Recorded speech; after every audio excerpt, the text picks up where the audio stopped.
E aí, pessoal, tudo bem com vocês? Meu nome é João Avarenga e hoje a gente vai falar sobre os tipos de marcação que existem no futebol, certo? A gente vai dar continuidade na série Como Joga essa equipe, os princípios táticos específicos defensivos. Para quem não viu ainda, a gente já falou sobre os princípios táticos gerais, operacionais, fundamentais, ofensivos e defensivos e princípios táticos específicos defensivos. A gente já falou sobre a altura do bloco, então volta nos vídeos anteriores para quem perdeu e para quem não perdeu, vamos continuar, certo? Então hoje a gente vai falar sobre os tipos de marcação. A gente sabe que tem 3 tipos de marcação: individual por setor e zonal coletivo. Prefiro chamar ela de coletivo. Como o vídeo vai ficar um pouco grande, eu vou fazer 3 vídeos diferentes. Um sobre a marcação individual, um sobre a marcação individual por setor e uma sobre a marcação zonal coletiva. Não perde porque tem muito exemplo e tem muitos princípios. São coisinhas que a gente vai conseguir ver que às vezes a gente não pega. E aí com imagens a gente vai conseguir entender um pouco melhor. Então não perde esses vídeos. Bom, falando um pouco sobre a marcação individual, ela é uma marcação homem a homem. Cada um pega o seu, um contra um, vamos dizer assim, sempre cada um vai ter o seu para marcar. Ela é uma marcação que ela tem um alto gasto energético, uma demanda física muito grande, então ela gera muitas lesões. Ela não é nem um pouco coletiva, a gente não consegue aplicar, lembra os princípios táticos fundamentais defensivos? A gente não consegue aplicar, pouco somente, a gente consegue aplicar contenção, alguns princípios, mas coletivamente a gente não consegue aplicar quase nenhum dos outros princípios. Então, por todos esses fatores que eu falei, a gente já sabe que não é mais usada no futebol profissional. É muito difícil. Acredito que eu não vejo uma marcação individual mais no futebol. Muito difícil. Pode ser que no amador, no infantil, a gente consiga ver. Mas aí vocês devem estar se perguntando por que eu estou explicando o raio da marcação individual, sendo que não se usa mais. Bom, ela na verdade é interessante ser aplicada assim, como dizem vários estudos, mas é interessante ela ser aplicada na fase de iniciação pedagógica. Por quê? Por 3 fatores. Ela estimula a desmarcação dos atletas ofensivos, então vamos pensar um atacante contra um defensor. Esse atacante, como ele está sempre com o jogador no seu pé, ele precisa fazer dribles sem a bola, dribles com a bola, ele precisa aprender a desmarcar-se desse atleta, então isso gera com que ele tenha estímulos maiores nesse quesito. Então, vai ter um contra um, e eu sempre vou ter que saber desmarcar com a bola, sem a bola, vou ter que fazer fintas, dribles, certo? O segundo fator interessante de uso da marcação individual é que ela é um ótimo recurso pedagógico na iniciação. Por quê? A gente vai colocar um contra um, e aí a gente vai colocar jogadores nossos alunos lá, que tenham mais ou menos as mesmas características ou o mesmo nível, vamos dizer assim. Sabe finalizar bem, sabe marcar mais ou menos, mas que tem o mesmo nível. E o que gera isso? Os dois vão estar ganhando desafios. Às vezes um vai ganhar um contra um uma vez, o outro vai ganhar outra vez. Então, ao concluir esse desafio, a gente gera motivação. Ao gerar motivação, o aluno quer aprender. Ele gosta da aula, ele tem uma atenção maior e ele acaba aprendendo sem perceber. Então, é um recurso pedagógico interessante, em que vai ter o desafio de, vamos dizer assim, com o estímulo adequado. Não vai ser tão difícil para um e não vai ser tão fácil para o outro, vai ser mais ou menos. Vou ganhar às vezes, vou perder às vezes, mas vou estar sempre estimulando nesse quesito, certo? E o terceiro fator, que é a experiência e exercícios de marcação, como eu falei. Então, a gente tem um contra um, eu vou ter que ir marcar esse cara. É como se eu tivesse um contra um. Às vezes, no jogo de futebol, às vezes não passa muitas vezes de ter um contra um. Eu preciso dar o bote, eu vou marcar, o que eu vou saber? Vou só acompanhar, vou levar ele para as laterais, vou dar um carrinho, vou fazer uma falta técnica. Então, tudo isso que são exercícios de marcações, a gente vai aprender nessa marcação individual. Então, a gente já sabe que ela não é usada mais para o futebol profissional, mas na categoria de base, no processo de iniciação, é interessante ser aplicada, sim, não sempre. Vamos dizer assim, a gente não vai jogar uma marcação individual, mas se a gente quer passar exercícios e algumas coisas relacionadas a isso, a gente pode usar esses princípios da marcação individual, certo? Se for buscar algum jogo relacionado com marcação individual, não está no futebol e ainda assim a gente vê alguns requisitos de marcação individual que vocês podem ver aí, um acompanha o outro. Realmente não estou vendo o vídeo porque trava aqui, mas um vai acompanhando o outro. Bem no finalzinho do vídeo tem um cara que está lá na lateral esquerda, quando vocês forem ver. Ele volta correndo para marcar o seu jogador. Ninguém foi dar o bote nele, ninguém foi fazer a contenção dele, foi o cara que tá lá atrás. A gente vê esse princípio sendo aplicado na segunda marcação individual. Certo? Pra quem não viu o vídeo completo, às vezes eu posso ter colocado, vamos no Instagram nosso Fute Mental, que tem resumidamente a marcação individual. Bom, como todo tipo de marcação, eles têm seus princípios, suas regrinhas para a gente caracterizar e conseguir aplicar da melhor forma esse tipo de marcação. Então, a gente tem 3 princípios para a marcação individual. Primeiro, o acompanhamento direto do adversário.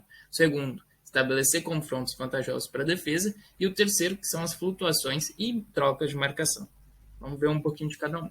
Marcação, a gente pode acompanhar o adversário direto com uma marcação espelho. Então, o lateral direito ele vai acompanhar o extremo esquerdo.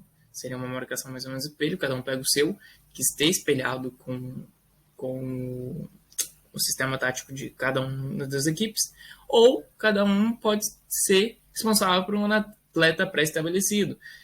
É o que a gente viu lá no segundo, certo? Aqui no segundo princípio, que é estabelecer confrontos vantajosos, porém isso vai gerar com que a gente não faça uma marcação espelho. No caso, na marcação individual, a gente marca depois a gente vai ver quais são as vantagens para a defesa, a gente marca porque o meu extremo direito ele é muito rápido, e por que ele está marcando o outro lateral, sendo que ele é mais devagar? Então eu estou perdendo a minha velocidade, então eu vou trocar com o outro lá. Exemplo, estou dando exemplo aí bem chulo, na verdade. Então, não significa que... E outra coisa também muito interessante é que a gente não precisa acompanhar o adversário por todo o campo. A gente pode estabelecer que a partir do campo defensivo, aí sim a gente começa a fazer esse acompanhamento. Por exemplo, o meu atacante está responsável pelo zagueiro. O zagueiro está lá no campo defensivo dele, perto do goleiro. Por que eu vou fazer? Por que eu vou para lá? Eu espero no meu campo. A partir do momento que o zagueiro ele passa a atacar, aí sim começa a acompanhar aí. A gente pode fazer esses princípios, a gente pode fazer essas pequenas regras com que ajude um pouco mais. Ter princípios para a bola um pouco mais fácil, gerar menos desgaste físico, mas que a gente sabe que não é tão fácil aplicar assim, não é vantajoso aplicar a marcação individual no futebol, demorou? Então vamos ver o exemplo aí, o 2 pega o 6, o 4 pega o 5, o 8 pega o 9, o 3 pega não sei o que, o 5 pega outro lá, o 9 pega o 7, o 7 pega o 3. Lembra que o nosso time sempre é o verdinho.